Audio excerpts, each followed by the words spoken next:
হোজাই জিলাৰ বিভিন্ন প্ৰান্তত ক্ৰমাগতভাৱে বৃদ্ধি পাইছে নাৰী সৰবৰাহৰ ঘটনা। নাৰী সৰবৰাহকাৰীৰ কবলত পৰিছে ডবকাৰ আমবাৰী 2 কলেজীয়া যমজ ভগ্নী।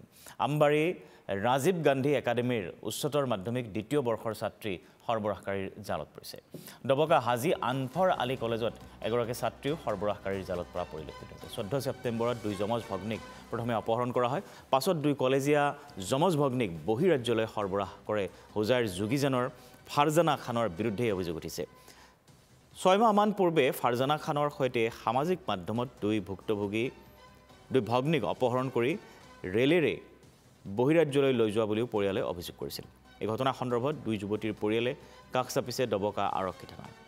আৰক্ষীয়ে বিশেষ তৎপৰতা প্ৰদৰ্শন নকৰাৰ অভিযোগ আকৌ ভুক্তভোগীৰ।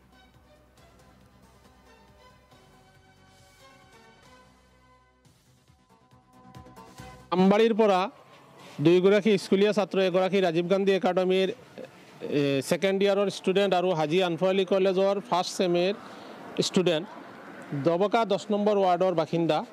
তেওঁলোকে তাত মাহীয়েকৰ ঘৰত আছিল। তাতে এগৰাকী ছোৱালী যোৱা বৃহস্পতিবাৰে যোগীজানৰ এই ছোৱালীগৰাকীয়ে এই 2গৰাকী ছোৱালীৰ লগত ইনষ্টাগ্ৰামত চাট কৰি সিহঁতৰ পূৰা বেকগ্ৰাউণ্ড ডিটেইলছখিনি লৈ লৈছে আৰু 3-4 মাহৰ পৰা তেওঁলোকে তাত এটা ৰিলেশ্যন বনাই লৈছে 2গৰাকী ছোৱালীৰ লগত। ইনষ্টাগ্ৰামত সদায় চাট কৰি থাকে আৰু যোৱা বৃহস্পতিবাৰে আহি বৃহস্পতি, শুক্ৰ, শনিবাৰ থাকি দেওবাৰে 2গৰাকী ছোৱালীক ফুচুলাই লৈ গ'ল।